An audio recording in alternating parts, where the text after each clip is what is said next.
Good Monday to you all. We are coming to you live from the beautiful city of New Orleans in Louisiana at the United Public Radio Network at 107.7 FM and the UFO Paranormal Radio Network at 105.3 FM. We are coming to you live from Facebook, Tumblr, Roku, and YouTube. We have a beautiful show. Want to kick it up to our sponsors? Yay, Carnation! We're going to do this fast tonight because we have one heck of a guest and we're going straight to it.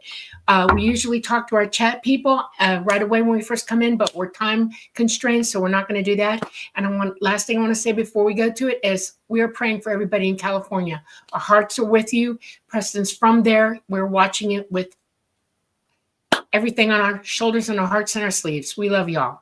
Be careful. All right, Preston, go. Thank you, Dolly. Thank you, everyone, for joining us for episode 90 of The Lightgate. Can you believe it? We're going strong. Of course, I'm your host, Preston Dennett, and my lovely co-host is Dolly Safran, subject of my book, Symmetry. Super excited about our guest tonight. Yes, I normally love to say hello to all you folks in chat, but you know we love you. So we're going to just bypass that this time because we really want to get to our guest tonight, who is, of course, the amazing James Fox. If you don't know who he is, I don't know where you've been. He's a huge mover and shaker in this field and doing some fantastic work. And I'll just give you a quick rundown of his bio. He began his journalism career early in life as an assistant to his father, the writer Charles Fox, a quadriplegic with multiple sclerosis. Together, they traveled widely to fulfill magazine assignments for publications, including the Rolling Stone, Sports Illustrated, Car and Driver, and interviewing such notables as Stephen Hawking and race car legend Dan Gurney. Of course, James became very interested in UFOs. We'll figure out how that happened.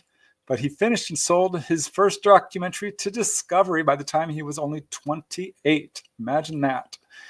He has since completed and distributed TV projects for Sci-Fi Channel, The Learning Channel, National Geographic, and History Channel. And his films include, so far, and I'm sure there's more coming, UFOs, 50 Years of Denial, Out of the Blue, I Know What I Saw, The Phenomenon, one of my favorites. These are all really good. Moment of Contact, The Roswell of Brazil, that's all about the Varginha incident, and his latest film, which is making a huge splash, called The Program.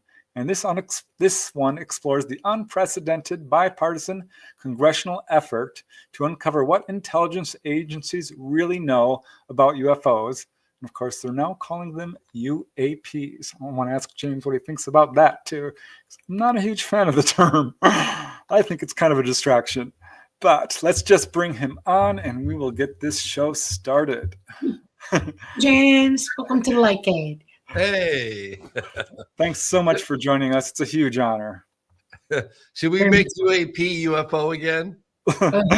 I'm not sure UFOs. Let's just call them extraterrestrial craft. I think that's what they are. Oh my gosh. Everyone's always asking me, like, they think just because I've investigated this for as long as I had that I have all these answers. And I look at people sometimes, I go, I don't really know what's going on. I wish I did. Well, that's what makes you a good researcher. You know what I mean? Right.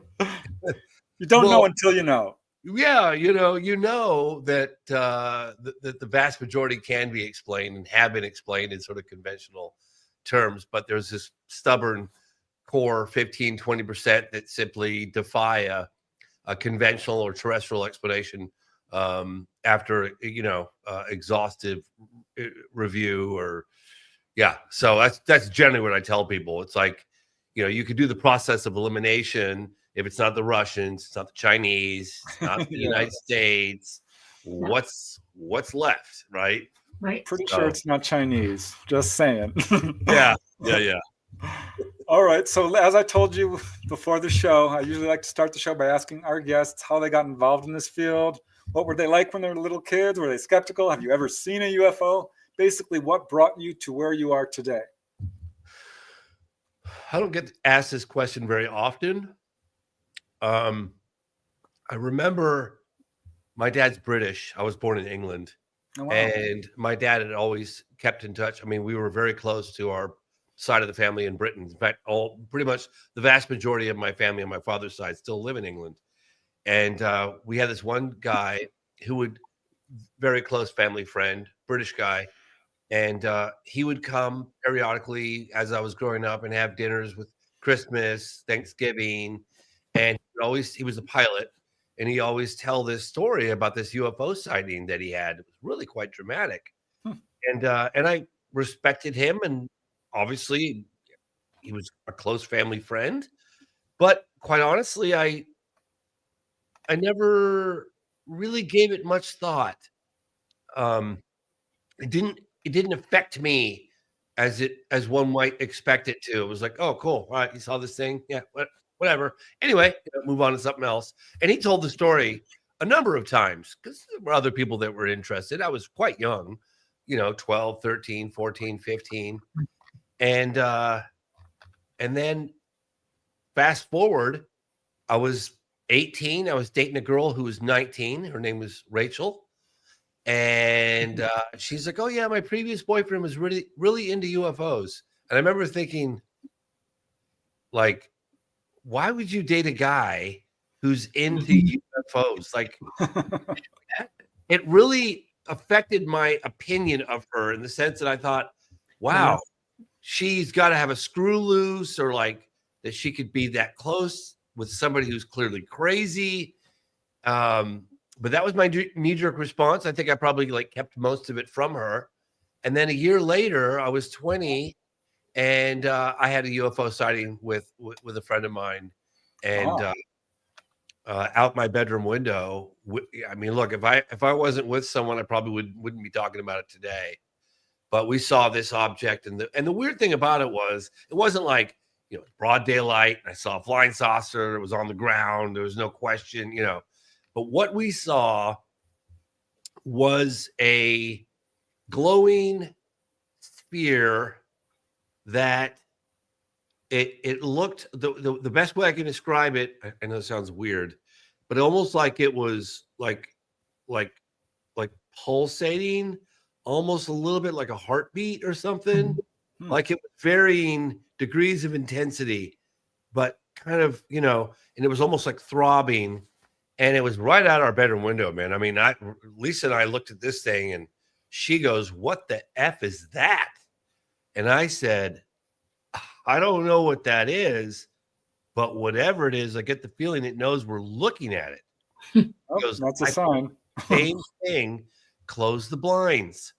So I looked out of bed in my face, and I ripped the blinds off the wall onto the floor. And there it was the whole time. It was right there, just doing its thing. Looked like an egg almost. Not that big. I mean, half the size of a Volkswagen Beetle would be my guess. And there it was, like just kind of pulsating right out of our bedroom window. It was almost like the light reflecting on our faces. And I down to the ground, and I grabbed the curtains, and I'm fiercely trying to put the curtains back up again. And we finally get them up, and we're clutching each other in bed. Quite scary, quite honestly. I mean, it wasn't like we felt like threatened or like it was going to harm us, but it was the fact that it knew we were looking at it that we were both uncomfortable with. Anyway, so we I don't know, a couple of minutes later, she goes, "I wonder if it's still there." And I drew the blinds, gone. And I'd say maybe half an hour, 45 minutes later, my sister came home. She was at a concert, my older sister Janine. And she's like, "Hey, what are you guys doing up? It's like midnight or something." And we just saw a UFO, and we told her about it. She remembers that to this day. And then the next morning, you'd think with a household of people, we would have woken up and told everybody. Never told my dad, my dad's partner, my stepmom, nothing, not a word. I didn't say a word probably for the better part of 20 years. In fact, I was 39 years old, walking on a beach in San Diego, California, with a good friend of mine, John, and he had this really rigorous workout regime that he would, I go hiking, whatever, I'll swim, but he goes down the beach and he jogs miles in San Diego, and he would swim out to this buoy, which is like a quarter of a mile out, and we'd swim out to the buoy and then swim back in again, and then come in off the beach and back we'd go to the parking lot, and then we used to go out and get breakfast. That's pretty early in the morning. And we jogged, we swam out to the buoy and then back. And then we're supposed to go left back to the parking lot. And I said, John, I want to go right. And John goes, there's nothing to the right. It's a barren, open beach. We can't get food there. There's nothing. I said, well, I want to go to the right. And we got in a little bit of an argument. And I said, well, John, I want to go to the right. And so we went to the right, and I see a couple sitting on the beach. It was a barren beach. There was only two adults and a child on a beach. I'm looking at these couple, and it's Lisa Reinhardt, the girl that I'd seen the UFO with. I couldn't believe it. And she didn't live in San Diego. I didn't live in San Diego. I was visiting. She was visiting. We started talking. I said, Lisa, do you remember that thing that we saw? She goes, you damn right I do. I said, well, how do you remember it? Because I didn't want to put anything in her, mind. And so she told me it was exactly as I remembered it. And we talked. I met her husband. I met her daughter. And I could honestly say that had I not been with that person, I probably would have never spoke of it ever again. But that was it. And did she say, she said to me, she's like, do you think that has something to do with what you're doing now? I was like, I don't think so, because I haven't really thought about it. Yeah. It's not like I base my beliefs on that one little thing that I saw, but it's interesting. What state were you in when you saw it? I was in Northern California. Okay. What a synchronicity that is. That feels like guidance to me. Wow. Again, you need to turn right. Yep. And I got, and I could call her up tomorrow. She could tell you, I could tell my friend John, who was with me, what happened, how it happened. We got into an argument. It was like, I could call him right now. I was like, hey, John, what happened? He would tell you that's exactly how it happened. It's amazing you came into this as a skeptic. I did the same thing. I remember seeing a guy with long hair talking about UFOs, and I disregarded him because he had long hair and was into UFOs, which is so wrong. I disregarded this individual just because they believed in UFOs. I don't even know what they look like. So what brought you to doing what you're? I mean, this is amazing work you're doing today. So it's funny because it's you get asked this every now and again, and quite honestly, I don't really like to talk about the fact that I'd seen something, and because I can't say that I had a super unambiguous. I mean, it was remarkable in the sense that it was hovering, that it was right out our window. It was right about just above the trees, and the trees weren't particularly that tall. And I mean, honestly, I could say the light from the object was probably glowing a little bit on our faces. Not a lot, but a little bit, like a soft glow. And but again, like the most extraordinary aspect of it was that we both felt that it knew we were looking at it. That's the part that really freaked us out. It's like, I'm sure you've heard from other witnesses. They say that all not the at the time I didn't, but yeah, later I did. Yes. So then I ended up moving to Europe. I spent a couple of years abroad. A lot of my family lives in Europe, and I don't know. I really wanted to learn French, and I did an abroad program, and I was there. Probably I turned 21, then I turned 22. And I think I came back to the States at some point when I was 23. I reconnected with an old high school friend, this guy, Renee. And we were very, very close, very, very close, really good friends. And he started talking about UFOs. And then he mentioned like an alien spaceship that crashed at Roswell. And I was like, oh my Lord, this guy is crazy. He's lost his mind since I left. I wasn't even thinking at the time because I was 23. I didn't see Lisa until I was 39. So I've been essentially about that case for 19 years. And I wasn't even thinking about it at the time, but I thought that Renee had lost his mind. I mean, I really did. And I remember thinking, this is so unfortunate. I'm going to have to cut loose one of my dearest friends because I can't be around crazy. And so I went in. I was apprenticing at the time in San Francisco. I didn't live in San Francisco. I lived about an hour north. I was apprenticing at the time doing what's called PSAs, which are public service announcements. I was learning how to edit. I was learning how to operate cameras. I just love that medium of communication. And there was a guy that I really looked up to, who's 10 years my senior. and Richard Van Sickle. And I was like, Richard, you're not going to believe what happened. I was talking to him one day in the studio, and he's like, what's going on? I was like, oh, my really good friend. It's really unfortunate. Like he's lost his mind. He's crazy. I don't know. It's really sad, you know. He goes, well, what do you mean? It's like, well, you know, he started talking about like, you know, UFOs and alien spaceships, and that one crashed in Roswell in 47. And I mean, talk about nuts. And Richard goes, you haven't heard about that? I was like, heard about what? He goes, Roswell? You don't know about Roswell? I was like, no, Richard, I don't know about, how would I know about, no, I don't. He goes, oh, the military said, they actually said they recovered a UFO. I was like, they did? He goes, yeah. He looks up and shows me the headline, and I'm like, really? He goes, yeah, man, they did. And then they covered it up. And then years later, most of the people that were covered it up came forward and testified that it was not of this earth. Really? I was shocked. So then I started looking at my friend Renee in a slightly different light. And I was like, well, you know, maybe I'll go to a couple of these conferences, a lot of conferences, UFO conferences, and just poke around a little bit. And I did. And I went and met a few older researchers. Some of them were former military. And I was like, wait a minute. Maybe there's something to this. And that's how I ended up. In fact, I ended up offering my production, my camera operating skills and my editing skills, and doing some, you know, production for some of these military guys that were doing, you know, trying to spread the word. And I think maybe, I don't know, 18 months into it, maybe I was like 24 and a half or something. Maybe I was 25. And I was like, you know what? I'm doing a documentary on UFOs.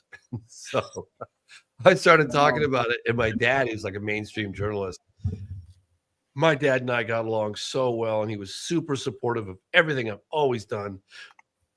God, we had such a great relationship. I was because he was a quadriplegic, I was his nurse, I was his chauffeur, I was his secretary. I did all those things, like traveling around the world with him. I mean, I was his legs.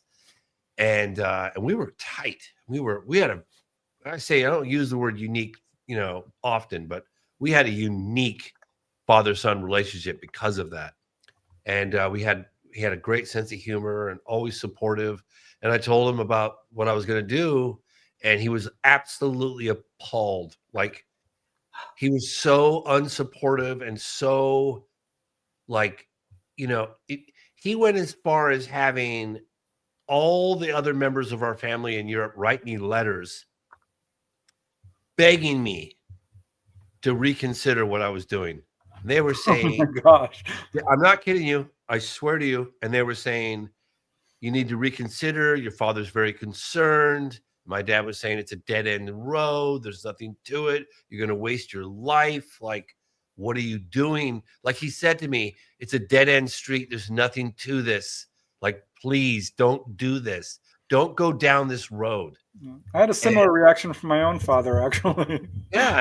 And I remember thinking, like, gosh, don't you want me to be happy? Because when I grew up, he used to say, like, I don't care if you want to be a garbage man or if you want to do this. As long as you're happy, I'm happy. He literally would say that to me. Never felt pressure to be a doctor or a lawyer or any of those things, right? But this was so out of the blue. Like, I was just kind of shocked. And I was like, you know what? I'll show you, you know, I'll show you. And I worked harder than I'd ever worked. Wow. And I spent 4 years making that documentary. My God, was it difficult. I had no idea what went into making a documentary. Wow. And I had no money. And I ended up getting connected with another guy who who worked at a production facility. This guy, Boris Zuboff. We're still working together today. That's the 7th year anniversary edition. That's the second version of Out of the Blue, because I did 50 years of denial. Then I did Out of the Blue, which took me the better part of 5 years. Then I did an anniversary edition, which took me another 2.5 years. Yeah. And then I did I Know What I Saw. And then I did The Phenomenon. And then I did Moment of Contact, which everyone said I was crazy. And then I did the program. And so anyway, I'm sorry if I'm going on too long here. You can just shut me up. No, this is fascinating. Yeah. And so I was like, I'm going to work harder than I've ever worked. And I did. I mean, I tell you, I think it took me 4 years, and it was brutal. Like, I just, people are like, you need B-roll. I was like, what's B-roll? What are you talking about B-roll? Like, you got to write B-roll. Yeah, all this stuff. And I remember I finished it and I sold it to Discovery Channel. It was like, what? Everyone was like, you sold it to Discovery? I was like, yeah, I did. They couldn't believe it. And nobody could believe it. Like, it was like a miracle. It was like I won the lottery. Wow.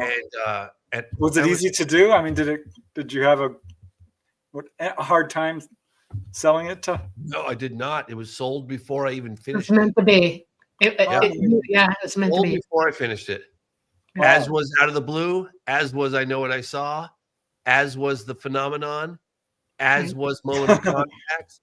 Amazing. You're in the right place at the right time. The program was the only film that I didn't. The program is the only film I didn't sell, and I didn't because I had a catastrophic failure with my previous distributor, and I would say all, but the vast majority of money that we made on Moment of Contact was stolen from me, and so I just lost all my faith in distribution companies. I won't bore your audience with the details because it doesn't matter, but it was terrible. And so now we did, for the first time in my 30-year career, the most independent release in the history of any production I've ever made. Well, I hope it continues to grow and grow and grow and grow for you. That's important, Thank you. I try to put out good content. I always felt like a lot of the content UFO related was kind of hokey and low production value. I don't know about speaking like sweeping, but for the most part, I thought it's not getting the production value it deserves. This story deserves better.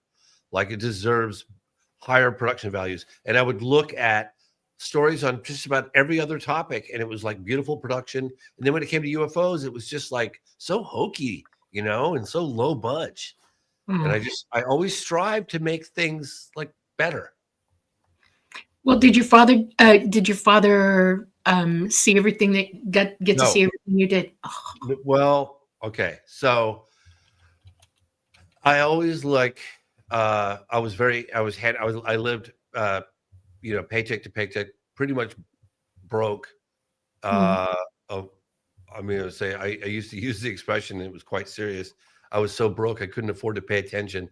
And I would have to say that was probably until my dad died when I was 43. He did see, like, I'll give you an example. Like, I Know What I Saw. That was pretty incredible, like how that whole thing went down. And I don't need to bore your audience with that because it doesn't matter. But I sold it for $500,000 to NBC Universal, which sounds like a lot of money, right?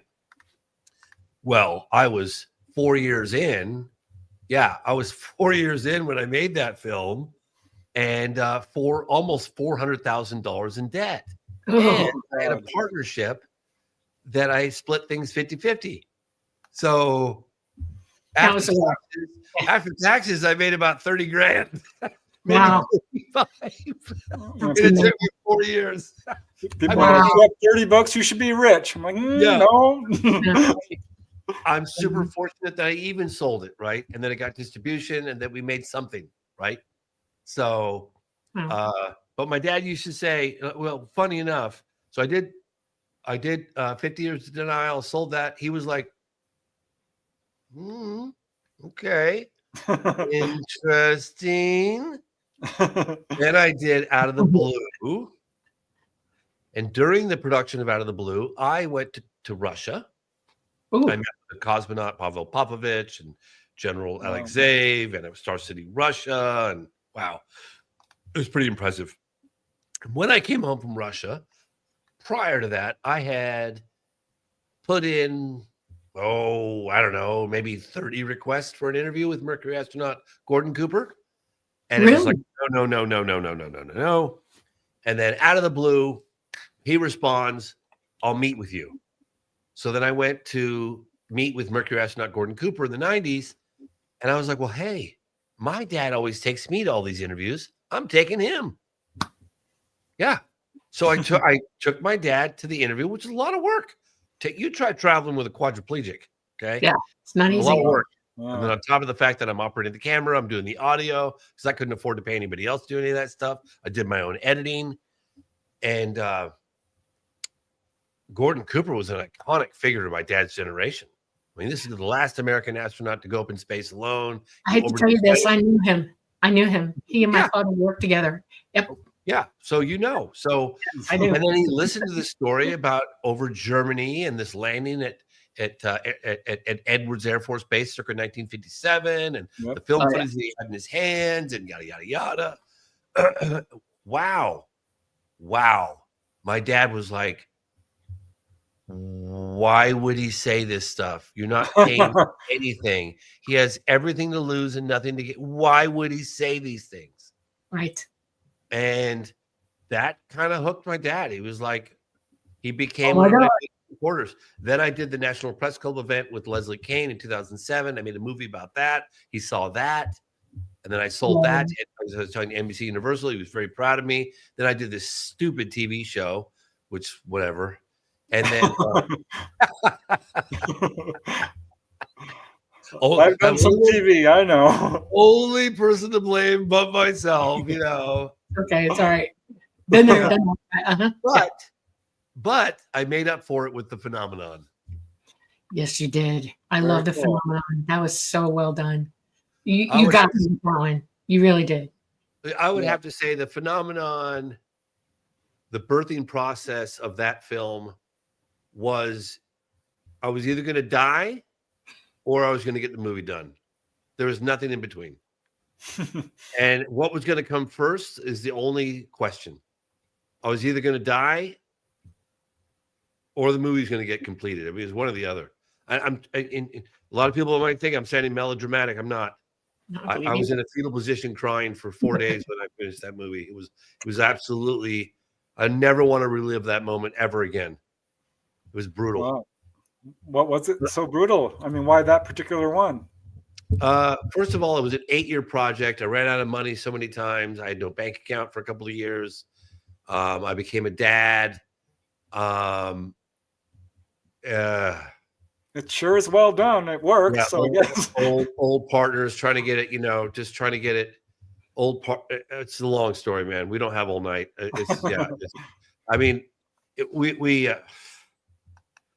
me just say this. Adversity comes the best things sometimes. This, if you can see that, if you can see how close that is, see how close it is? That's how close the phenomenon came to being shelved after it was done. Oh, wow. Because it was a liability and the people that helped me get it. Yeah. It was pretty crazy. Yeah. All right. So let's jump into the program. This is the one we really want people to see. Let's get with the program. So how did this one come about, and tell us about it? So, one of the things that people were questioning my intentions on is when I finished the phenomenon, there was a case that I'd been investigating on and off with a dear friend, Marco Leal, who's at it much longer than me, in Brazil, of an alleged crash and a crash retrieval case with live aliens, right? And I know it sounds crazy if anyone's unfamiliar with the 1996 Varginha UFO incident. I completely understand. If you don't know about it, you'd look at me like up the dosage of the medication I'm not on. And but I was I had gone back and forth to Brazil probably 5 times over a 12-year span. And I was going to include a 10 or 12-minute segment, just like I did with Rua, Zimbabwe, just like I did with the 1966 Westall Primary School landing case in Australia, like, Socorro, New Mexico, featuring these like little stories and stringing them all together. Everyone's Father Gill case. I love the cover. That Father Gill case. Yep, exactly. 1958. And I got to the end of it. I'd done all the translation. I'd put together a nice little 10 to 12-minute segment. And I ended up deleting it out of the entire movie. Just gone. And the people in Brazil were like, oh my gosh, they were dead. Oh, what? We spent some years, 12 years. Yeah. I said, I can't squeeze it in. It doesn't work. I have to do what's right for the movie, not what's right in my head. Like, it doesn't work. So when I finished the phenomenon, I had suddenly found myself, for the first time ever, that I had access to intelligence folks, and not only access, but respect. Intel folks, Podesta, former Senate Majority Leader Harry Reid, publicly endorsing the film, people on both sides of the aisle. Everyone was just, and then I was like, I need to go back and I need to address this case in Virginia. And I was telling some of the people that I've been working with, they were like, James, I'm not trying to be disrespectful, but I would like to remind you that you've worked so hard to build on the credibility. You pushed the envelope really hard with the phenomenon. You've got all these public figures in your film, and you got this respect, and they're endorsing you. And you, for the first time in your career, you featured alleged close encounters of the third kind, people, claiming to see entities, and yada, yada, yada, yada. Are you sure you really want to jeopardize all that by putting out a documentary on live aliens walking around the city? Really? Just think about it. Just want you to think about it. And they were, to some respect, to some extent, I mean, that was a valid concern. But I was like, well, I think it happened. And so I'm going to do it. So when I finished Moment of Contact, I was surprised at how little mainstream coverage I got, because I got a lot with the phenomenon. I mean, I was on MSNBC and CNN and The Guardian and Fox News. And I mean, it was just everywhere. Not with Moment of Contact, I wasn't. We don't like talking about live aliens. Because people were weirded out by it, man. I'm telling you, they weren't ready for that. But, despite all of that, it got picked up, and it actually got to the top of the charts. It took a while. Just like I think the program has not been discovered yet. It's doing well. It was number 1 for 3 weeks on Apple. Not bad. Yeah, it's not bad, but I want to get higher in the all genre charts, but we will. And it ended up doing quite well. Now, one thing I could never have predicted is that 4, 5, 6 months after the release of Moment of Contact, that a high-level intelligence officer was going to be testifying under oath in front of a bipartisan group of lawmakers that there's a crash retrieval program and biologics recovered. I never saw that coming. Okay. You're talking about Grush here? Sorry. Yeah. Are you talking about Grush? Yeah, David Rush. Yeah. I never saw that. Are you kidding me? Like, you think I would have seen that one coming? I absolutely didn't see that coming. I couldn't believe it. There I was, because I was defending my position. People, honestly, I had my neighbor over here who runs Make-A-Wish. Oh, wow. Because, James, I really had a lot of respect for you. I love your work. The phenomenon opened my eyes, but you lost me on this one. I'm sorry. I just can't. Yeah, it's a bridge too far. And I said, hey, yeah, I understand. Watch the movie. Listen to the eyewitness testimony. So when I started making the program, it was personal to me. And I say that because I was convinced, and I don't, your audience can say I'm crazy. That's fine. I personally was convinced that the United States Air Force was involved in that crash recovery of Virginia, Brazil, 1996. And I met with a number of military personnel from Brazil over a 12-year period that told me the Americans were involved. So now, naturally, I'm going to start investigating. Okay, the trail goes cold once the United States Air Force flight comes in January 20th into Campinas, and then they send a couple of helicopters to Virginia, take some debris, load it on the plane, back to the United States. Cold case, right? So now my intention at the time was to follow up. What happened? Let's get some information on the Americans' involvement. And but that was my intention. And then all of a sudden we have open congressional hearings 6 months later on crash retrieval. So Grush opened the door for something that I was already going to do. So it made my work that much easier, because I suddenly found myself asking the same questions that I would have asked prior to David Grush. But now that David Grush testified under oath to, a joint group of a bipartisan group of lawmakers, hey, it's okay to ask about that, because I can just say, like, do you believe the assertion made under oath by, intelligence officer David Grush that the U.S. military is in possession of crash retrieval, alien spaceships, blah, blah, blah. And so, and on top of all that, when I was focusing on getting moment of contact, a lot had gone down. I mean, from 2017 to 2022, 2023, my gosh, like all the legislation that had been written.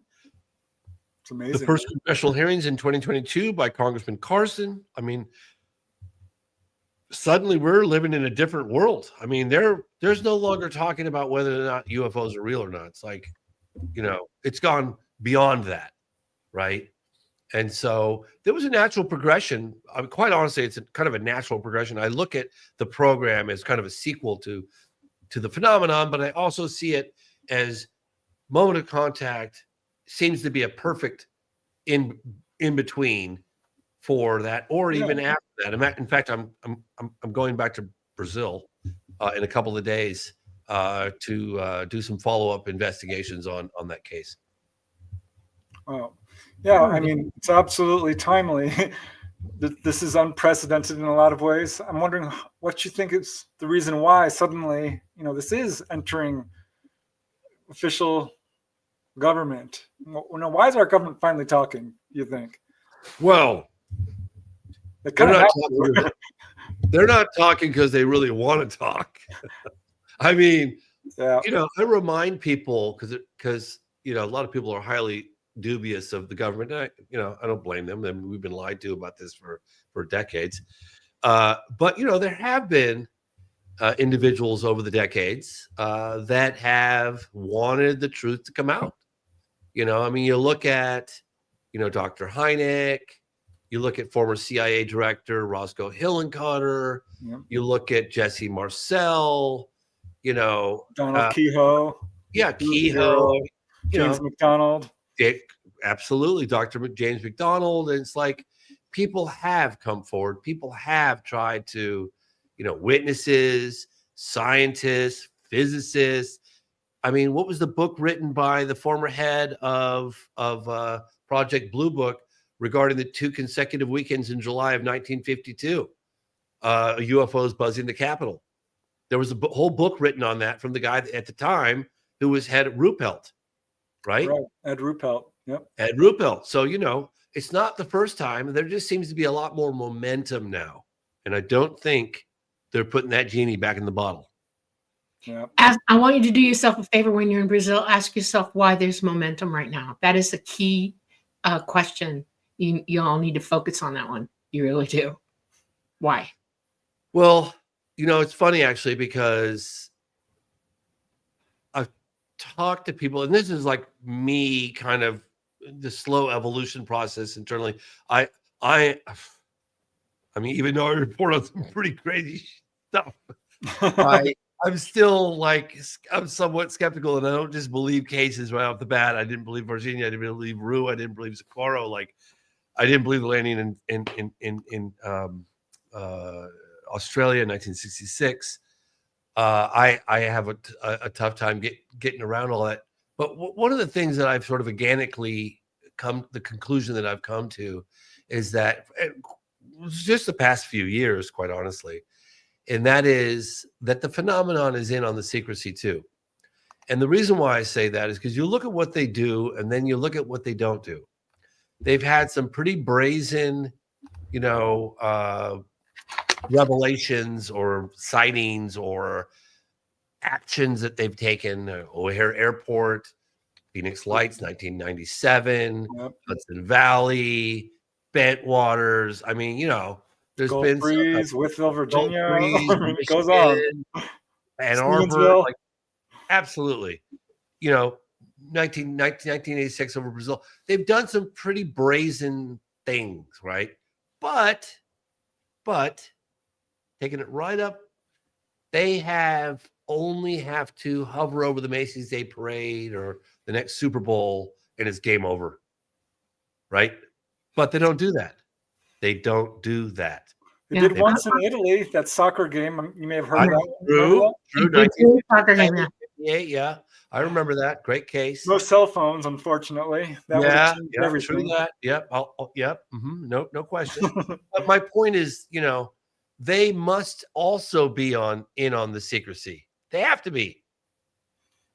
Oh, of course. I mean, absolutely. They know. There's no doubt in their minds what's going on with our governments and stuff. They know everything. Trust me, they know. Yeah, and okay, this is really crazy. This is one of the first times I started really thinking about it. Travis Walton, Fire in the Sky. Snowflake, Arizona, was it 1975? Yes. I think that's right. Okay. Yep. 73? No, I think you're right. No, 75. 75. Okay. So I've been to that area where they, swooped him up, or where he ran into the force field and got, burned. Hurt. Yes. Yeah, exactly. That's a remote area. Okay. Had they dropped him off there 5 days later in the condition that he was in, I guarantee you he would have died. No question about it. I don't even think I could make it back, especially, I don't know what month it was, but if it was winter particularly. They dropped him off after 5 days, and they did it in this little valley on the outskirts of town, right near a payphone. And they did it in an area that would increase the likelihood of him getting help and decrease the likelihood of them being seen. Correct. Right? Yeah. And so that really spoke volumes to me. I remember it was one of the first times I was like, wait a minute. They were concerned about his well-being. They wanted to make sure he was going to be okay. And he was healed of his wounds. He was healed of his wounds. And they didn't want to expose themselves overtly. All they had to do was hover over the town in broad daylight during the frenzy of investigations and all the inquiries that were taking place. And everybody testifying, or giving the polygraphs. That would have just ended it right there. They did not do that. So that's interesting. So you look at what they do and you look at what they don't do. Speaks volumes. Yep. Well, you also have to know that where he was taken up, people have dogs that can track you anywhere you are within a 20-mile radius. And they had plenty of them to do it. And they did. They took the dogs out and went looking for him. That's absolute fact. I know that one for a fact. They went looking for him. They would have found him if he was findable. Okay. Yep. And they did not. That's number one. Fact number one. Fact number two is then he shows up, 4 days later and he's healed. He's not dehydrated. He's not dying near a payphone, like you said. Okay. Yeah. This is irrefutable truths that they cannot deny. None of them. It's really cool, you guys. I got the opportunity to meet a couple of the other witnesses that were with him that night. Yeah. And one in particular, I'm sorry I can't remember his name, but I found out he was working at a Walmart or one of these big superstores at night. In the early evening, and I got in touch with him, and he responded like, "Hey, if you want to come up, I'll take a little quick break, and I can meet with you. But I'm not doing anything. It wasn't about. It was just a personal thing. I didn't put him on camera or anything like that. Right. So I just wanted to talk to the other witnesses, and he goes, "I'll never forget this." And there was a handful of eyewitness testimony that's made an indelible impression on me, and this one in particular. He goes, I was like, well, what was it like when you saw this? What was it like? And he got out of the car. Remember? He goes, have you ever seen a brand new Corvette on the showroom floor? Beautiful. So perfect and beautiful, like a brand new Corvette, like that. And it's like his eyes lit up. He was like, it was more perfect than that. Wow. I always remember that. I was like, oh my gosh, that is so cool. What? Who would have thought, about this object being just so, it was like the epitome of perfect, like better than a brand new Corvette, Amazing. Nobody Right? here knew that. No, yeah. These little gems that you get over the years from eyewitness testimony. It's like, how many people do you get to talk to? There's only a handful of people in my career over 30 years and I've interviewed a lot of people where, you get someone who's that close to it, right? Right. I get people in Australia who talked about the Westall, the primary Westall, where it was sitting on the ground and they're like 5-10 feet away from it, sitting on the ground in broad daylight, Burroughs and Pennison talking about the Bentwaters landing case in December 1980, where, they're touching it and inscribing the little symbols. I mean, wow. You know what I mean? Like, you're going to have to talk to Dolly. She's been inside him. Yeah. But anyway, that says nothing of the experiencers, of course. And I think that this is kind of where we're headed, because not because I don't believe them, but I've avoided close encounters of the third kind probably for the first 25 years of my career. Good. That's good. I'm glad you did that, because vetting people is complicated. Okay. Preston took 6 years to vet me. 6.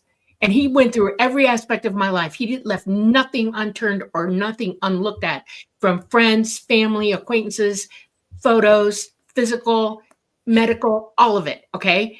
He knows the entire contents of my entire life. And I was happy it took him 6 years, because I didn't want to come out and have no proof. I didn't want to come out and not be able to say, this is verifiable stuff, people. You need to start thinking. An overzealous advocate can do as much damage as someone who's, a debunking skeptic. Right. Yeah. And now he has all of these people that he also researches, and I watch him do it. And his vetting practices are serious stuff. Because you can't. Not everybody is 100% vettable or believable, even sometimes. We have to ask, there's a lot going on out there. Ask them hard questions. I remember Leslie Kean was close with Bud Hopkins. And when we did the National Press Club event in 2007, which was super proud of that event we did. And I got to hang out with Bud Hopkins one day. I can't remember if it was before we did it or right after we did it. But in any case, he was super excited. And he had like a whole stack of papers. And he's like, I got to show you something. You got to see this. And obviously, I'd heard about, so-called abductions and contact and all that stuff. But I'd always was a little cautious, a little bit, I not that I didn't believe, but I didn't say I did believe, but I was open, and I've learned to be more open as I've gotten more down the wormhole, whatever. And he had these illustrations that he had all of these experiencers that didn't know each other from all around the world. Right. And he said to them something like, tell me what you see on the craft. What's around you? What's on the walls? And there was this symbol on the wall of the spaceship or whatever it was. And I'm telling you, I must have looked at 18 or 20 drawings from people that didn't know each other, all draw the same damn symbol. I mean, variations of it, right? But I'm telling you, man, it was the same symbol. And that rocked me to the core, because I thought, how on earth could this possibly happen without some legitimacy to, do you know what I mean? Yes. Exactly. Yep. It was phenomenal. Phenomenal. So who was your favorite interview in the program? Yeah. Probably Hal Puthoff, but Hal, it was probably the first time where I'm interviewing a subject that will, according to him, go to jail if he reveals too much. Yeah. You know what I mean? Yes. And he says a lot with his eyes. And it was a remarkable time I had with Hal Puthoff. You know, even though he doesn't say, well, he talks about the complexities or the politics of disclosure.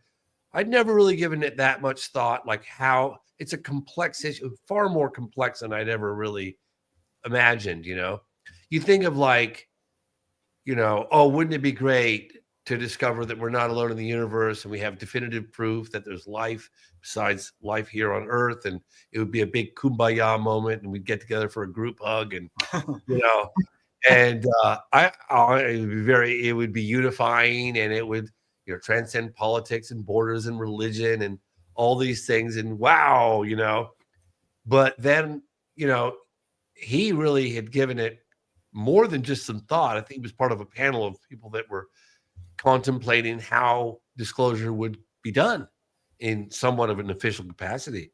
And that was a very remarkable moment for me. I remember I met with, which I wish I could meet again with him, Robert Bigelow. Oh, wow. And it was right after I did I Know What I Saw. And like, I think his secretary reached out. I still have the email. Secretary reached out like 2009, maybe 2010, 2009, 2010, maybe 2009.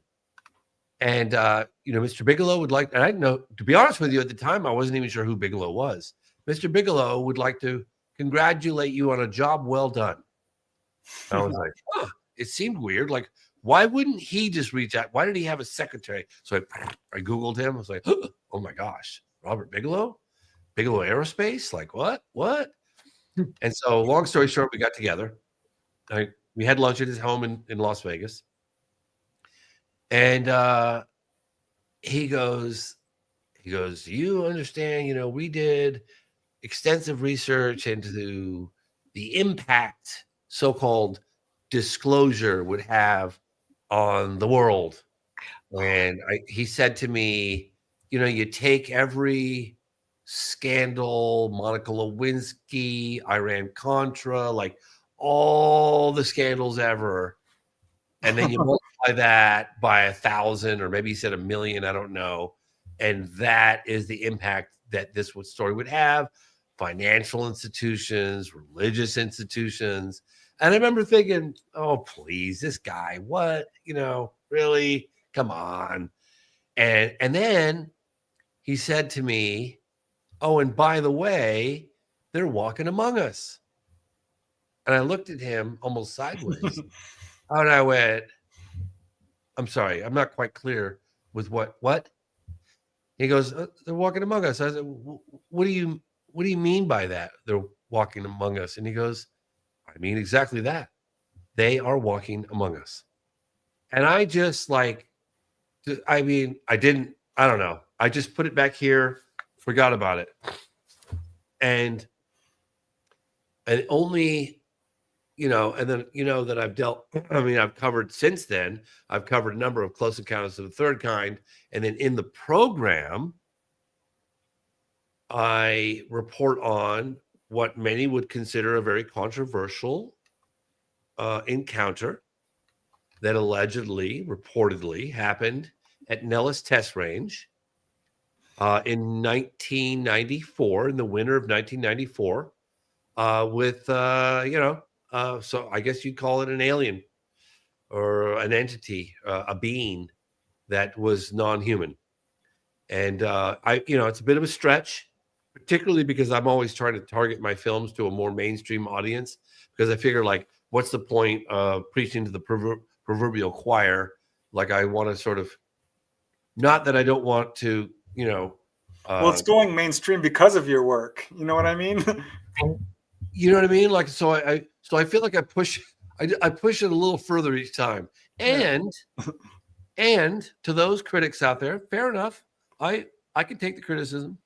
For those of you that say that's impossible, that didn't happen, or I don't believe Jason Sands, I say in my response, well, don't take it from me.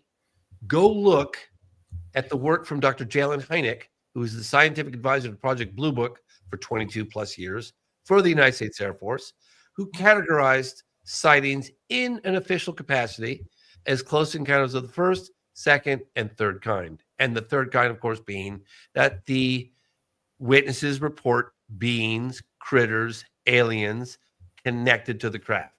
And that is within the Air Force's own files, dating back to at least the 1940s, right? They know. So, yeah, I know you guys are well informed. But my point is, like, that's my response. So do I believe in close encounters of the third kind? You're damn right I do. Well, all right. We need to take a quick station ID, and then I'd love to pop up a few questions from chat, if that's all right. Sounds great. But yeah, just want to let you all know you're watching the Lightgate, episode 90. I'm your host, Preston Dennett. My lovely co-host is Dolly Safran. Our guest tonight is James Fox, author of many documentaries. Most recently, The Program. That's mostly what we're talking about tonight, but we're talking about everything. We are streaming on several platforms. We are on YouTube. We are on Facebook. We are on Roku. Check us out there. We're also streaming live on the United Public Radio Network and the UFO Paranormal Radio Network, 107.7 FM, 105.3 FM. Shout out to Carnation. Thank you for your support for our show and the other shows you support. Thank you guys for staying with us through the first hour. We're going to have James for another half hour, I think, unless he has to pop off. But so our time is limited, but I'm going to try to get to some of these questions. Before I do, I have one for you, James. What to you is disclosure, and do you think we'll get there? When? That's a good question, because I remember asking this. It was probably 2008, and I was finishing up the documentary, the 2-hour special. I Know What I Saw, which I ultimately sold to A&E, which is History Channel. And I was walking. I always try to get B-roll with the people that I interview, so we have something to cut away to, or maybe I'm establishing who they are. So I'm doing a walk and talk with Nick Pope. It was right around the time when the British were releasing, the MOD was releasing previously classified documents about UFOs. There was this unprecedented push at the time for transparency. The French were doing it. I remember going to CNES, the Centre National d'Études Spatiales, which is like the French equivalent of NASA. They were talking about UFOs. Like, it was pretty amazing period. And I was like, wow, is it happening? Like, is it happening now? And I was talking with Nick Pope, walking along by the Parliament, beautiful shot. And I said, do you anticipate any kind of disclosure? Like, are we coming up on disclosure kind of thing? Nick's so articulate and so amazing. He goes, you know, James, think of it this way. Think of it as disclosure with a small d, not a big D. Correct. But think about that. Fast forward to now. Probably, sorry, I'm trying to remember the date of the last congressional hearing that happened in November in Washington, D.C., which I attended, which was amazing. And after the hearing, people are like, oh, it was a nothing burger. I'm like, we had Rear Admiral Tim Gallaudet basically testify under oath that we have UFOs performing characteristics underwater that defy a conventional explanation. Unbelievable. And then another intelligence person say under oath, that there's a crash retrieval program. That's not a nothing burger, okay? That's something. There are consequences for lying to Congress under oath. So afterwards, I would say a couple of hours later, there was an event. I'm trying to remember the name of the organization that put it on, Disclosure Project, something like this. And Senator Mike Rounds came up and gave I filmed the whole thing. And he said, look, I know it's a little frustrating. People feel like things aren't happening fast enough. I remind you, we've had 3 congressional hearings in the last 3 years. That's something. And it could be a little frustrating, and we're not getting answers fast enough. He said, I want to remind you guys that we're not running a 100-yard dash. We're running a marathon right now. Sit tight. Just sit tight, be patient, stick with us. This is happening. And I thought that was very eloquently put, because do I believe that disclosure is coming? I never thought I'd hear myself say this, but yes, it's happening right now. We are experiencing disclosure right now. I mean, look at the program. Look at the NDAA, like from 2023 and 2024, the National Defense Authorization Act. Look at some of the legislation. Look at the language within the National Defense Authorization Act. They talk about crash retrieval. They talk about legacy program. It's right there in black and white. Yep. Like the fact that the mainstream media hasn't picked up on that is mind-boggling to me. We're not letting them. I have a question for you. Do you know Yes. what a false flag is? Oh, I've heard about false flag. Yeah, absolutely. Okay. Have you considered that the way this is happening, the narrative is being directed by them completely, and that this by them, by who? By Congress, all of those guys. Okay, the industrial complex, which is real. It exists. Well, the DOD, yes, Congress. Eisenhower spoke about it specifically. Oh, yeah. Okay, I so think Eisenhower was talking about the non-elected officials. I think Eisenhower was talking about yes, the government within the government. Right. Well, you have to be a moron not to think that they're not working hand in hand, and they are. I have listened very carefully, and just so you know, in Congress, unless it's in the congressional record, instituted into the record, it's non-start. They only put one thing into the record this last time, absolutely put it in, and it was that paper, and it was a national security incident paper that they were worried about. And even Grush, all of them are using that terminology now. It is now becoming a national security incident. You can go back and look at every single time before Congress, nothing has been read into the record except that one document. They're getting ready to pull a false flag. ET is very well aware of this, by the way. They're watching about this. Yep. Yes. If you talk to experiencers who really know what's going on, and there are a few of us, we will tell you straight to your face, this is going to get ugly because it will become a national security incident. They are not going to take ET lying down. They're not. I think that it always kind of has been a national security. And I remember interviewing this general one time, and he was almost laughing at me because I talked about that kumbaya moment of we're not alone. Isn't that amazing? And he kind of chuckled at me, and he goes, "Kid, let me tell you something. You are looking at it entirely through the wrong lens." I was like, "Well, what lens am I supposed to look at it through?" And he goes, "Okay, so imagine for a moment we have structured craft of unknown origin that exhibit a technology that's light years advanced from anything that we have. They fly rings around our fastest jets. Shall they turn to be hostile? We have no visible means of defense against them. We don't know who they are, where they come from, what they want. Do you honestly think that's the kind of information we're going to disclose to the general public? If you have objects that you can't identify whizzing around with impunity in our airspace, that's a national security issue. Because if you don't know what it is, you have to assume. Now, I'm not saying this is my position on it, but the position from the military standpoint, who's there to protect us, you don't know where something is. It's whizzing around with impunity, particularly on super sensitive military installations. You have to conclude at the end of the day that maybe that it's a threat. And I think that if they were here to destroy us, it would have been game over decades ago. You're right. And I think it's the vision that they want you to think that you are protected by them. And they're really clueless. They're not in control. We all know that. Yeah. I mean, yeah. And, they're not.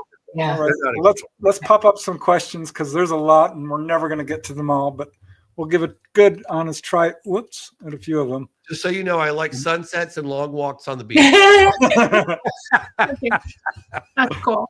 Yep. Okay, here's one question from Flea Market Gold. How do you think experiencers fit into disclosure? Do you anticipate that the stigma will continue to diminish? You know, I was talking to Leslie Kane about that recently, and she just has a new series that came out.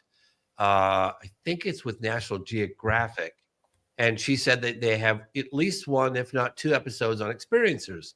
Now, if you're going to take an experiencer at face value, experiencers would have, direct communication with the phenomenon, right? So that would be, to take it at face value, one would have to assume if the accounts are to be believed that they would have better information than anybody else, right? Now, Could we say that the phenomenon itself has been distorting reality, has been fooling, tricking us? I have to consider that as a possibility. Do I feel like the government's been tricking us? You damn right I do. Is the phenomenon tricking us? That's on the table too, because I don't know. Because if they wanted to reveal themselves overtly, as we talked earlier on the show, they could do it, but they don't do it. They have been doing it, and there are a lot of researchers, but they haven't like made it definitive. Yeah, they're driving it toward people, not governments. Yeah, not in a way that would cause a complete upset of society. I think that might be a concern. Yeah, hey, you know, I get it. And look, I know less today than I did 30 years ago. I really do. I know the feeling. No, you know more, but I get what you're saying. Yeah. There's just levels and levels and levels to this. Yeah. Okay, here's another question which is relevant to what's going on these days. This is from Michael Kennedy. Mr. Fox, could you please give us your opinion on the ongoing UFO swarm, drone swarm, I guess he's talking about, and what you have gained from your extremely knowledgeable contacts such as Robert Bigelow, which you already did discuss a little bit. Yeah, the drones in New Jersey, UAPs. I looked into those extensively. I got a buddy of mine. He goes, I live here. I'm at the epicenter, you know, and he was doing boots on ground interviews with residents. And as with any UAP wave, right?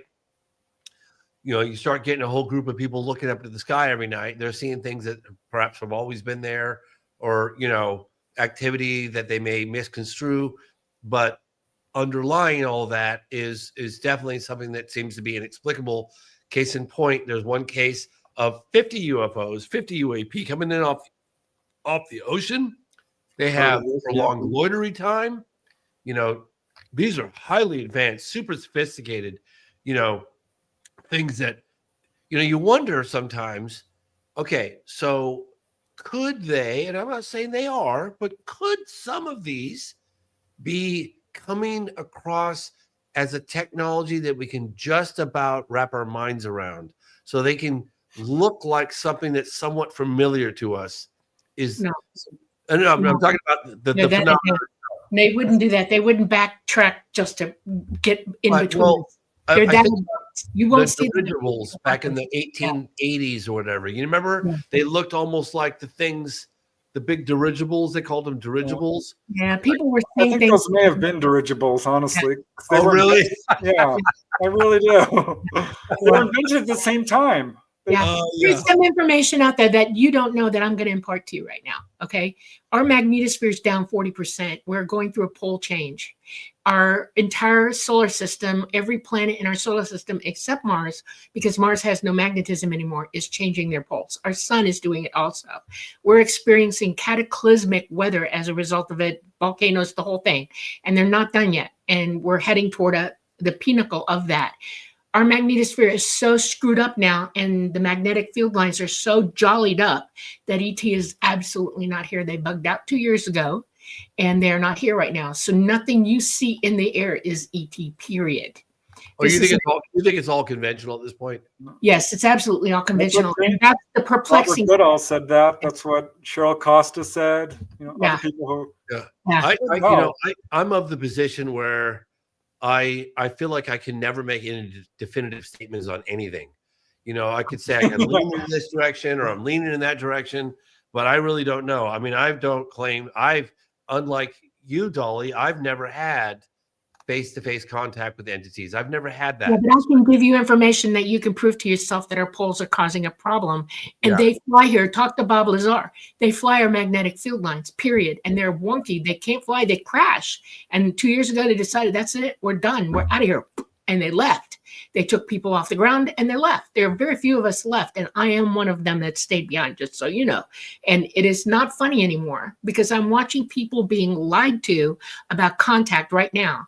Like Michael Kennedy, he is absolutely convinced that they're still here and they are not. But all you have to do is walk into a chapter of science and look at what the astronomers and astrophysicists are telling you, and our field lines are absolutely dangerous right now. And Lazar can back that up. He will tell you. He is a scientist. Let me ask you, what do you think, Dolly? What do you think about, because this is a case that I've looked into for a while, and if it's true, it would prove that there has been official contact. And that's the alleged landing that happened circa 1964 at Holloman Air Force Base in New Mexico. What have you heard about that case? It is absolutely true. It happened. Yeah. There was contact. They were contacting world leaders back in the 60s because they were trying to convince them that they needed to stop playing with nuclear stuff. Okay. Yeah. But we were going to kill each other with it. And they were worried about it. They're not here to hurt us. They're here to protect us from ourselves. Evolution. Yeah. Okay. Yeah. And they got a resounding, you can't mess with what we're doing. We have the right, because we're all really interesting, because this is crazy. Let me just, this is relevant to what you just said. I was doing the phenomenon, right? Making the phenomenon. And I just worked with this guy, Randall Nickerson, and we were organizing, bringing the witnesses that were children at the time, that were now adults, from all different corners of the world into Los Angeles, and we were interviewing them. And it was a big ordeal. My gosh, it was huge. And during that time, Roger Lear was desperately trying to reach me. And he's like, I've heard you're doing something on the Virginia alleged UFO crash and the live beings and yada, yada, yada. And I said, yes, I am. But right now my focus is on Rua. He goes, you have to interview me. And I said, hey, I want to interview you, but I'm so busy. I'd lost my voice. I was working 17-hour days. And he got really frustrated. I think it went on back and forth for like a week. And it wasn't like I didn't want to interview him. I wanted to interview him. What he didn't tell me was that he had cancer and he was dying. So he said, well, if you're not, he was all frustrated and probably pissed off with me. He goes, well, if you're not going to interview me, at least let me give you the tapes that I shot 20 years ago in Brazil. So he gave me these tapes, and then I made copies, digitized them. I sent them back to him. And then when I was doing Moment of Contact, I was like, oh my gosh, the tapes from Roger Lear. And so I got the tapes and I was like, wow, there's some gems in here. And then I thought, wait a minute, he wrote a book too. So I bought his book, and the tapes were generally a transcript from the book. But there was one scene that was with a couple of doctors that they described had one of these live entities, beings, aliens, whatever you want to call it, in the hospital. I think it was Humanitas. And they said they were performing some sort of procedure, and then all of a sudden things went sideways, and the entity communicated telepathically with the doctors. This is in his book, and he talked about this. And he said that the doctors said that the message they got was, we feel sorry for you humans. Like, what? Like, you don't know who you really are. Right, exactly. You don't have you have abilities that you haven't discovered yet. Thank you. My words exactly. Same thing, same message. Myself, and I kicked myself. It's like I contacted one of the guys that I contacted, Uberajara Rodriguez, who was apparently in the room. He wouldn't meet with me. Roger Lear had died. The gentleman that was with Roger Lear had just died. I couldn't reach him. So I was like, I want to report on this so bad, but I don't have one person who was in the room to testify. And I opted not to. And it was devastating. And to this day, I look back and I think, God, I wish I would have interviewed Roger Lear on that one, because that's so significant. Yes. You know, that was a direct, according to the doctors, a direct telepathic message from ET. Right. And they do that. I am in communication with them. I do directly get contacted on a daily basis because I'm here and they're there now. And they can send messages to me clean across the universe practically. It is sad to me. And this is true. I do say this. We are all innately gifted with the abilities that they have, but they have been pushed out of us. They've been slammed down on. We've been toxified to the point that we can't use our equipment properly. And it's sad. We've been dummied down. We've been tortured, fear-based, horrified. Yeah. It's not good. And I've had glimpses of it. I've had glimpses of telepathy, and I can prove it. Yep. Everybody's telepathic. You have the ability, even now. We all do. It's not wide open. Yeah, exactly. I feel like we all do. Right. Everybody has the ability. And if you can detoxify your body and get rid of the calcification of your pineal gland, you will wake up. That's what they want. That's their number one message. Wake up. Because we will not be treated properly. A couple of times in my life. One, they were in traumatic moments, extreme trauma, extreme stress and trauma. One was being mugged. Two was an abusive thing that happened with my father, my stepdad, and my mother.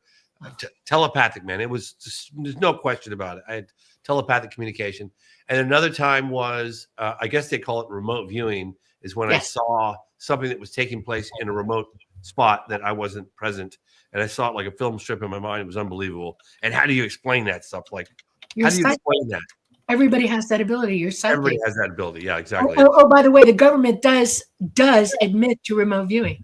They've had they did the CIA back in the 70s. Exactly. Yeah. You know, how can they admit that we're psychic, but they won't talk about it? Okay. Yeah. How can they admit that this and this and this is going on, but they won't talk? They wanted to use it. They wanted to use it to spy on their enemies. Exactly. You're not going to admit it's real. Well, we want to know what the Russians have. Plausible deniability. Also, weaponization of everything. That's what they do. You know. Yeah. All right. I'm going to pop up another question. Yes. I've got about 5 more minutes, and I got to tuck my son into bed. Okay. All right. This is from Alex. I skipped forward because he's like, ask my question. What do you believe is the single most compelling piece of evidence that suggests extraterrestrial life has interacted with Earth? And how do you address skeptics who dismiss it? That's a great question. And I don't think there's any one particular case that we could hang our hat on. Yeah. I think it's a totality. It's a preponderance of eyewitness testimony, radar data, sensory data from primarily the military, photographic evidence from around the world to support to as an indication that the phenomenon is real and it's global. Correct. But if I had to give one case that obviously Roswell is a great case, but if I had to give one case in terms of like close encounters of the third kind, I think the most well-documented case in U.S. history would be Socorro, 1964, April 24th, with Officer Lonnie Zamora. I think that's one of the most well-documented, certainly in the United States, close encounters of the third kind. That's awesome. All right. Maybe one more question.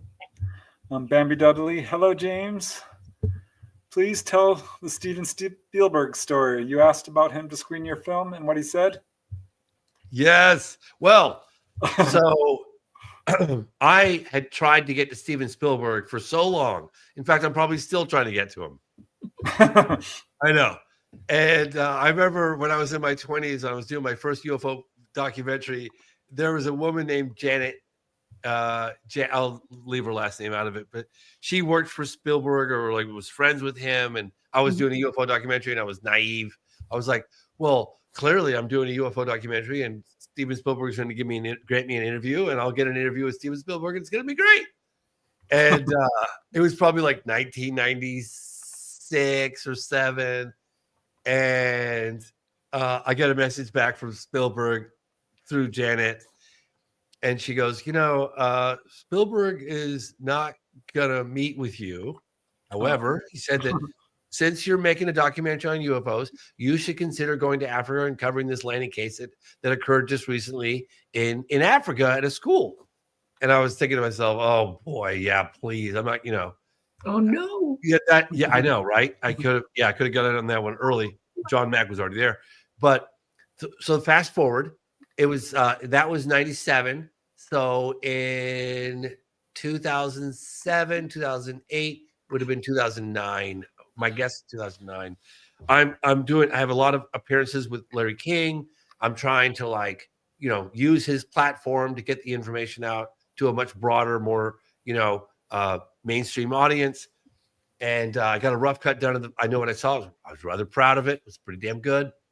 And at the time, people were going, how are you going to make a movie out of a press conference with a bunch of old retired men standing at the podium talking about UFO encounters? I was like,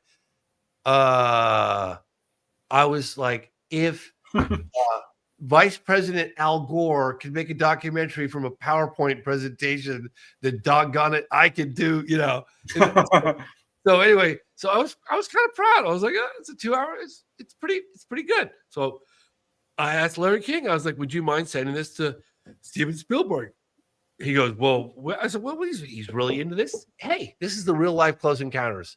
And Larry's like, you know what? Yeah, let's do it. Send it off to him. I don't know, maybe 5 days later, I get a call from, I actually get a call from the agency of Steven Spielberg. Jocelyn Cesario called me. She said, hey, Mr. Fox, I just want you to know, and it was like 10 o'clock in the morning. I want you to know that Steven Spielberg is about to watch your movie. That's interesting. About to watch it? Wow. You mean like right now? She goes, yeah, he's going to watch it right now. By himself. She goes, yeah. So I called my dad and I was like, Dad, you're not going to believe this. Steven Spielberg's watching my movie right now. My dad's like, oh my gosh, let's have tea together. My dad's British. It's like, came down to my dad's house. We had some tea. We're like, oh, I can't believe right now Steven Spielberg's watching your movie, And about 2 hours go by and I get a phone call and it's the woman again at the agency. And she says, hey, I just want you to know he watched it. Okay. Yeah. And she goes, well, he wrote a letter to Larry King. What did the letter say? I don't know. He put it in an envelope and he sent it to Larry King. So I was like, holy cow. So 5 days goes by. I get a call from Abrielle Gallagher, one of the producers at Larry King Live. And she goes, James, you're not going to believe this. I was like, not going to believe what? Steven Spielberg sent a letter to Larry King about your movie. Oh, really? What did it say? She goes, sit tight. What's your address? Ew. I was like, really? Sends me the original, not a photocopy. So a couple days later, maybe it might have been the next day, but they overnighted it or whatever, FedEx driver, and I lived in a really rural small town. The FedEx driver rolls up to my house and he's just like, whistling Dixie and skipping to my house. And he goes, James, I know the guy because, he delivers. He goes, James, you're not going to believe. Oh, my God, I got this package. It's from Larry King's office. It says CNN, Larry King Live. I said, and it gets better. Guess who the letter's from? And he goes, I knew. Steven Spielberg. He goes, can I stick around while you open it? I said, yeah, sure. So I opened the thing up, and there is this letter from Steven Spielberg about my movie to Larry King Live, And sorry? It needs to be in a frame, right? I know. Let's see. I think I have it over there. You want me to grab it? Yes. All right, hold on. Are you kidding? Are you kidding me? Well, we're getting a scoop here, huh? Drop that sucker. Let him get that thing on the screen. Yeah, I will. Okay. We're already keeping him overtime a little bit. There it is. It is. Perfect. How cool is that? See, I knew you had it in a Wow. frame, James. That's awesome. Congratulations. That's amazing. Isn't that cool? Yes, it is Can totally you cool. see it at all, or no? Yes, we see it. We see it. We can't quite read it, but Yeah. No, I'm going to hold it a little closer. Just Beautiful. the Absolutely. audience can make a freeze frame. Yeah. Anyway, isn't that cool? Yes. So, hey, let me read it. Let me read Okay. it, and then I'm going to go put my son to bed. Okay. all right. Okay, you guys ready? Yes. This is cool. Let me put my old man glasses on here. All right, here we go. July 6, 2009. Dear Larry, with great curiosity, I watched the documentary you sent over and found it compelling. Personally, I would like to think that we're not alone, and even though I've devoted a generous percentage of my movies to extraterrestrial themes, I, for one, have never seen a UFO that's so unfair. I hope you will continue to pursue this topic on your programs and that someday our government will offer a total disclosure about what they know about unidentified flying objects and their true and natural origins. I continue to enjoy watching you and all your guests. All my best, Stephen. That's beautiful. Isn't that cool? Beautiful, yeah. That's absolutely Very cool. nice. I don't think that I've ever read that on a podcast ever. Very Well, much. we're honored. Listen, you're going to come back on our show. Say yes, please. I will. Yes, I will. Okay, when you come back from Brazil, let us know you're in town and we'll work out dates. How's that? Just ping me, email me. Michael knows how to get in touch with me. Okay. That would be Thank you guys so much for having me on. I really appreciate it. And thanks for your understanding, knowing that I got to go put my son to bed. No worries. He's got a tutor really early in the morning. We appreciate you coming on to our show. So thank you, thank you, thank you. Bye, guys. Bye. All right, guys. How about that? Check out his movies. Out of the Blue. Really good. I think that one covers largely the Phoenix Lights, but several other incidents. I Know What I Saw. Also, I think that was actually about the Phoenix Lights. Yes, it looks like it. Mostly. The Phenomenon, which is my favorite. Me too. Because that covered Westall, that covered the Lonnie Zamora case, that covered Father Gill case in New Guinea. Right. I think also the Rua Zimbabwe case. Moment of Contact was very interesting. You'll learn a lot about the case in Brazil, Varginha. First-hand witnesses. It's much more complicated than I think a lot of people know about. Right. And of course, the program, which is all about disclosure and what's happening today in Congress. Correct. So, yeah. How fun was that, Dolly? Amazing. I know. I'm like aghast. You know, it's like, oh my heaven, this is totally cool. This is one of our best guests. Just so you know, this is fantastic. There's a lot for him to say, and his journey is incredible. I mean, for somebody who's had no clue and then walked into it, you two have a lot in common there. You know, it's like a shockwave, waking up to it. You know, this UFO sighting is so much more than a coincidence. Yeah. Yes, it when is. they're that close, I mean, come on. when you know they're watching you and you're watching them. Exactly. There's communication there. I want to talk to him more about that. Yeah, he was awesome. What a delightful guy. Definitely. Okay. Well, this is going to turn into a Q&A, don't you think?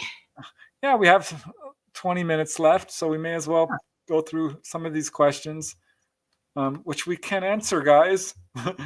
Mr. Fox, could you please tell us the number one experience or the most insightful conversation? I think he said it was Hal Puthoff and probably Gordon Cooper. Bigelow. Yeah, Cooper, yeah.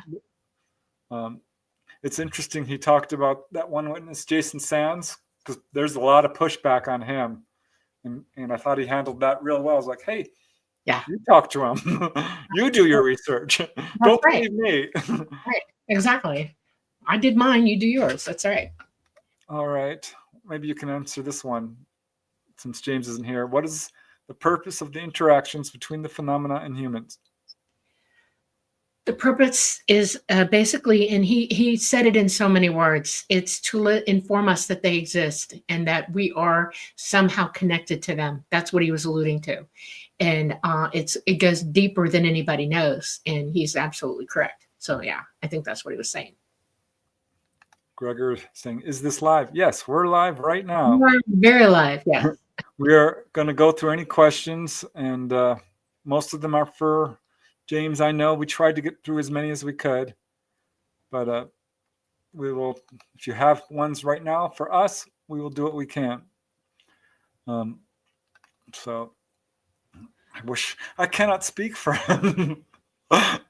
Upcoming event before 2027, alluded to by Lou Elizondo and other whistleblowers. I don't know.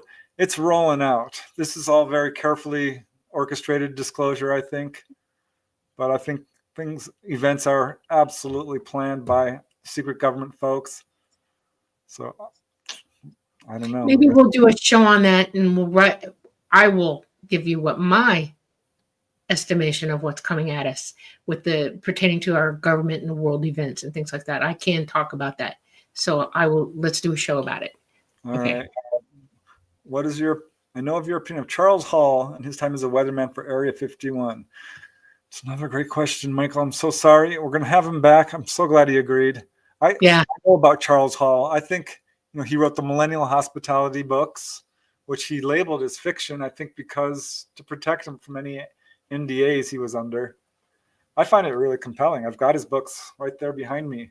I'll have to fill you in on him. I don't know that I've told you his full story, but he allegedly met with tall whites, and he describes them very much like you do. And part of his book is all devoted to mathematics and some advances he'd made in understanding mathematics. I find that very interesting, by the way, and I do believe his story because the tall whites are extremely scientific beings, and they handle a lot of data that's their forte, and they would act that way. They would have that going on. So yeah, I believe him. I'm so sorry, guys. I wish we could have asked James all these questions, but he has a 10-year-old kid. The kids come first. What is his opinion on why Congress let me see. Does he have an opinion on why Congress or none of the whistleblowers brought up Bob Lazar's statements? Yeah, that is a good question. Yeah, we might be able to answer that one for you on one of our upcoming shows, because in February we're going to have James Goodall and Michael Schratt on, and it's a sort of a lead up to the Congressional next thing coming out. Or no, not that one. Lazar's going to be doing something right about that time, and they thought it was fortuitous that we picked the dates that we did. So that's going to be an interesting show. So it'll get maybe answered then. Okay. Yeah. Let me see if we have any questions now that are more aimed towards us. Otherwise, here's one from Alex. Question for Dahlia: how can we make contact to ETs? You can do it psychically. You need to work on your abilities to do that. And basically what I'm going to tell you is that you need to learn to push all thoughts out of your mind. You need to really focus on what you're thinking. And you have to ask one question at a time, and then you have to give them time to answer you. And that means that you need to be in the practice of being psychic. In other words, you ride a bike around, you learn how to do that. Psychic ability has to be empowered 24 hours a day until it becomes second nature to you, because you're not used to using it like that. And it will come. I mean, they will contact you psychically. They can do that. Okay. Yeah. Oh, and please do me a favor. Don't psychically ask a question to any specific entity. Just put the question out there. The right one will answer you. Okay. Do that. All right. Yeah. I would underline that. I think meditation is really key to helping to develop your psychic abilities. A lot of literature on how to do that. Astral projection is a really good method. But I remember just being dead set on wanting to know who the Greys were and asking that question over and over and over. I was lying in bed one day and I was not asleep. I was just lying there, and I can only describe it as a download. I've heard people describe this sort of thing. And I've talked about this before on this show, I think. But all these images came flooding through my head, along with the sort of, I don't know message. How I put it. Right. Message, yeah. It's not your thoughts coming in. Yeah. They're essentially human. They showed a picture of a human, and it just went down this sort of flipping cards. Right thing, yeah. Sung the same basically related. Same species. Yeah, we're related. Yeah. Okay, let me go back to, sorry guys, wish we could have had him for the whole darn show, and a little bit behind on all these comments, so it's hard for me to catch up here. But I'm going to do my best. Let me just go back to the ones I starred. Okay. We did that one. Additional information about Virginia case. Well, he probably does have some. Here's a good one. What do you think of the assertion that a lot of UFOs seen are now advanced human-made craft? I'd be very interested to hear what he has to say of that, because I know Dolly's going to say they're all basically. ETs are not here right now. They are absolutely not here. Yeah. Okay. Clifford Stone. Oh, it's too bad we don't have him here. You guys, if you want to start asking some questions from us directly. Well, if James goes back and looks at the video, he sees the questions up. Maybe he'll answer them in the comments. So, do you believe Stephen Greer's recent claims? He makes a lot of claims, so it's hard to say which one you're talking about. Let me go back to the more recent questions. Here's one from Sonny Burnett. Thank you, Sonny. Dolly, do any ETs speak audibly?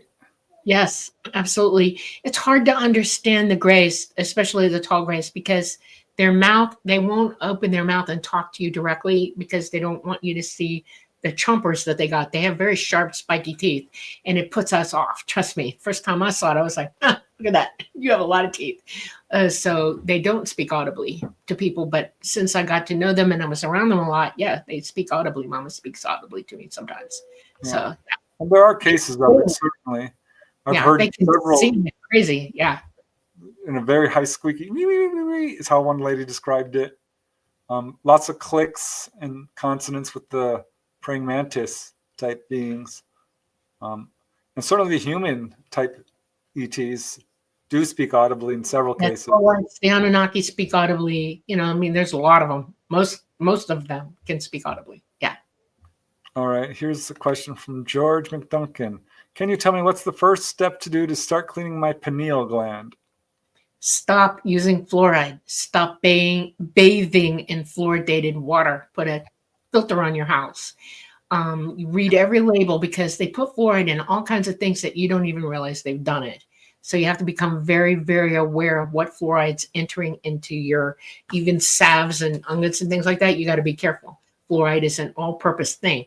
So be careful. Even some waters, bottled waters, if it's recycled bottled water, I wouldn't drink it because there's fluoride in it, absolutely fluoride in it. Spring water is your probably best bet to get or put a heavy duty filter on your house, unless you have a well, and then you're good. It's a complicated thing. Eat organic foods, right? Exercise, right? Do deep breathing, do what you would naturally do to clean your body. Right. You can also eat the diet that somebody with kidney stones would eat, because you want to eat acidic things, like vinegars and pickled vegetables and stuff like that, because that breaks up calcium in your pineal gland. Important. Yeah. And even most importantly, I would say would do psychic exercises and exercise the pineal gland, because that itself will help, get it moving. Right. Okay. I'm doing my best here, guys. So let me see here. I saw one. The grays have teeth? Yes. Yeah. They have very sharp teeth. They're meat eaters mostly. They mostly eat fish. They eat some birds, but mostly fish and different kinds of fish. And it's amazing. I've had quite a few, well, at least 3 or 4 contactees tell me they have really sharp teeth. So when I asked Dolly about that, I was very interested to hear what she had to say. And she's like, oh, yeah. Okay, Dolly, why do you think the ETs are not here now? They are not here because they physically cannot fly in our atmosphere in our solar system. Our sun is affecting the pole shift. We hit an electromagnetic current sheet that popped our sun off to change its pulse. And when the sun does that, every other planet in our solar system does the same thing. Now our magnetosphere is very weak. It's 40% down. It's letting in all kinds of radiation, but the magnetic field lines that are our poles keep coherent for us are all over the place. There's a huge anomaly in the Atlantic, between South America and Africa right now. Nobody wants to fly through that. Our sun is letting more CMEs in and all kinds of things. It is just not safe. They started crashing in the 50s and 60s. It got worse in the 70s, 80s, and 90s. And by the 2000s and the 2010s, they went, we really need to get out of here. And by 2022, they were gone. They left. So no, they are not here. Until our poles go back the way they should, well, not the way they're going to be. They are changing. We are going to have a huge pole shift there. But once that settles down, and everything calms down from that, and our magnetic field lines reach cohesion again, and the magnetosphere tightens up, they can come back then, but not until. It's interesting because in our show with Cheryl Costa, that question came up, and she's in contact with the Tibetan monks, I think it is. Yes. And they're like, no, they're not here. So no, they're not. Interesting verification from another source. Arrow, all those guys, MUFON, they've all noticed that ETs are not really coming down, that the only reports they're getting are old reports. There are no new reports of ET, or if they are, it's people who are seeing what's going on here, not from them. And there's a lot of confusion. Sandra is saying, well, some people are having experiences now. Is this interdimensional beings? I mean, can you meet them astrally, psychically? Okay, this is complicated. If you can OBE, you can meet any ET OBE. There are interdimensional beings in the same space with us, and it would have to be a being in the same space with you. You might be meeting fourth dimensional beings, or almost fifth dimensional. Excuse me, I'm going to croak.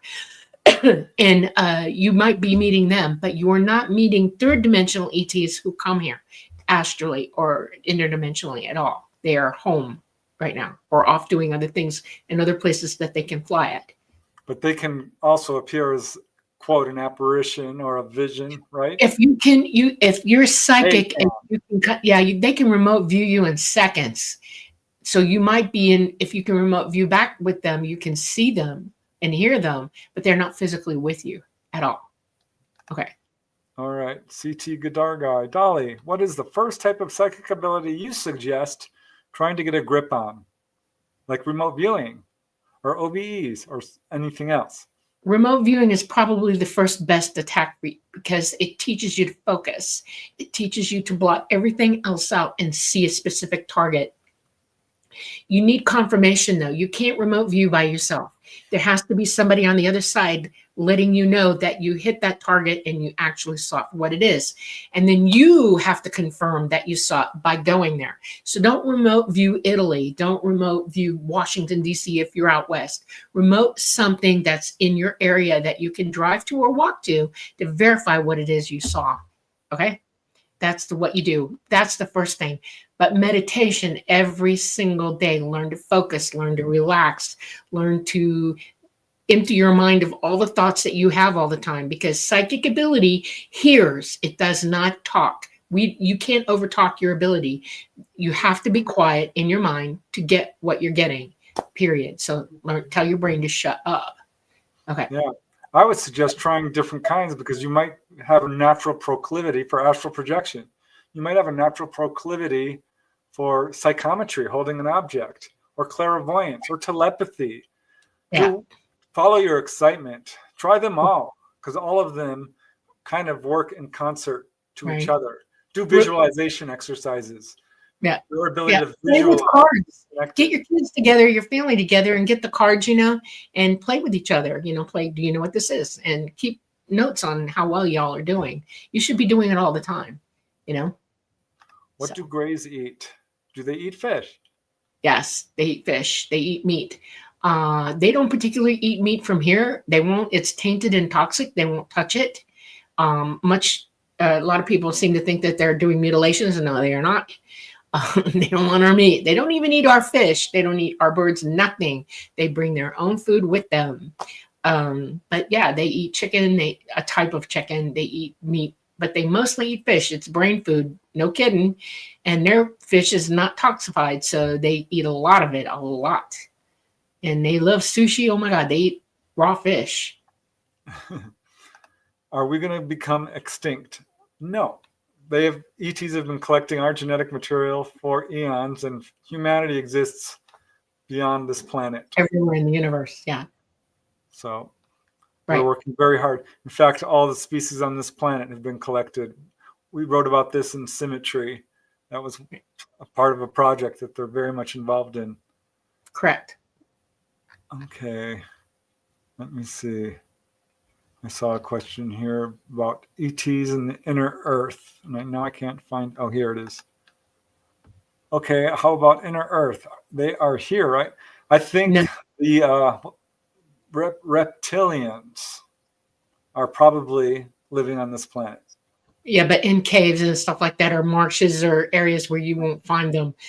There is no inner Earth. It does not exist. And I'll give you an example of why. This is all science. Yeah, I'm throwing in terms of a hollow Earth. There is no hollow Earth. Not at all. It's not going to happen. If you go into a cave and it's very deep, you'll feel the pressure on your ears the lower you go. This is less than a mile down and you're already feeling crushed. You can't go more than 3 or 4 miles down before dropping dead. It is impossible. You cannot do that. And nobody's living 4 or 5 miles down. That is not inner Earth. It's in the crust, period. You can't go 10 miles down in the ocean and not feel the pressure from that and explode yourself. So no, there's no inner Earth. Does not exist.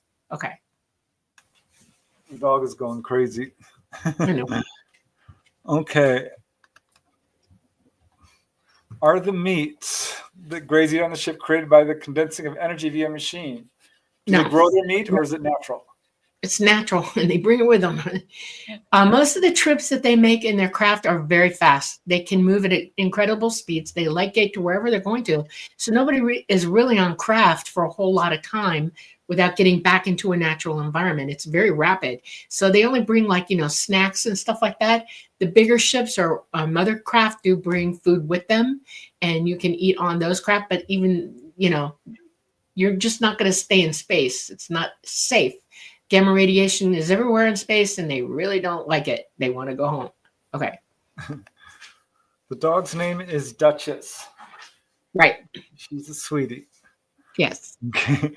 She's a Great Dane, and she's 145 pounds above my heaven. Yeah. Okay. She wants out. We still got 5 minutes, so we're going to wrap this up pretty quick here. Was fluoride added to water to suppress the pineal gland and block communication? Oh gosh, if they did that specifically to block communication. They did. They absolutely did. It's not a lot of fluoride in Europe at all. It's actually banned. Ask yourself why. Okay. It was deliberately done to us. And they say, oh, well, we need good teeth. There are other ways to get good teeth. You don't need fluoride. Okay. Let me see here. Leah, will Dolly tell us why the avian races are not spoken about as much? Oh, that's a loaded question. Avian. The bird-like people, Ra was avian. They exist. They don't have a lot to do with us now. They did a couple iterations ago. The Egyptians saw them. It's just a little bit too much for this particular iteration to handle or deal with. That's why. Okay. All right. Well, I believe we have time for one more. Here's one from Michael Kennedy. Can you comment on the applications of religion and the oligarchs' control of the knowledge they have held? Religion, I think, has been used as a tool, unfortunately. Yeah. Religion was contrived. And initially, it works for some people to reach enlightenment. If you look at the Butler's Lives of the Saints, people have absolutely spiritually evolved using. Yeah, but if you talk to those saints, they would tell you that the religion that got them there is not exactly okay. And that's serious stuff, okay? We have religion on this planet now that is doing all kinds of crazy stuff, and ask yourself why. If you're controlled by religion, you're not being allowed to flourish and evolve. And you can't be a slave to anything or anybody or anyone. You're here to learn. You're here to evolve. She agrees. Yeah. The dog just totally wants out. So we're going to wrap it up, guys. We've got 3 minutes. So I just want to say thank you all to joining us. Thank you. Namaste. Yeah. Thank you very much sorry we couldn't have James the whole hour. Right. You guys are great. I'm sorry I had to kick a couple of you guys out in chat. This is our show. If you want to join, please be respectful. We love having you all here, and we want to ask any question. It's, not off limits. Game, but you have to be respectful. Correct. So thank you. Namaste. We love you, the Owl Man. I'm sorry I couldn't say hi to all you folks. So we're going to say hello now. We're glad everybody came. Yeah. We love you very much. Hi, Susan. So happy to see all the progress you've made with your case, and it's still going strong. There's a fantastic documentary done by, oh gosh, Susan, it's the guy we had on the show, Earl. Yeah. Gosh, his name is now escaping me. Something Earl. I'm not good with names, y'all. I can remember numbers all day long. Any sequence of them, I can memorize phone books. But your name, Earl Grey. That's yeah. Okay. Thank you, Jero. Thank you so much, Mountain Adventures. Yeah. Thank you guys for joining us. Yahira Medium, the Hanged Men. It seems UFOs have gotten bold lately. Why not? Well, I think that's our government doing a publicity campaign, honestly. If you're talking about the drone. No good. Period. The end. Okay. Thank you, Sunny Burnett. Thank you, Townie. Thank you, George. You guys are amazing. We truly appreciate you guys joining us for tonight. We're going to have James back on. What a delightful guy. Maybe absolutely. Next time he can join us for the whole show. He was actually just going to go for an hour, so he gave us another half hour. Yes, he did. That was very sweet of him. Yeah. Dolly, I guess it's time to end the show. I hate to do it. I love you all so much. We love you all. Stay here forever. Yeah. Thank you all so much for coming here tonight and listening to The Light Gate. We're coming to you live from the beautiful city of New Orleans in Louisiana at the United Public Radio Network at 107.7 FM, and also on the UFO Paranormal Radio Network at 105.3 FM. We are on Facebook, we are on Roku, we are on Rumble, and we are on YouTube. Our 2 radio stations reach around the world, and you are all in good company because everybody around the world that can pick this station up can hear us as well as you. We love you very much. Yes. I want y'all to have a wonderful week. I want everybody in California to know that we are all praying for you. Absolutely. And are hoping for the best results in every situation. And I know there's devastation, and it breaks my absolute heart to know that you guys are in this situation. And we will do whatever we can. Good night, everyone. See you till next Monday. Namaste.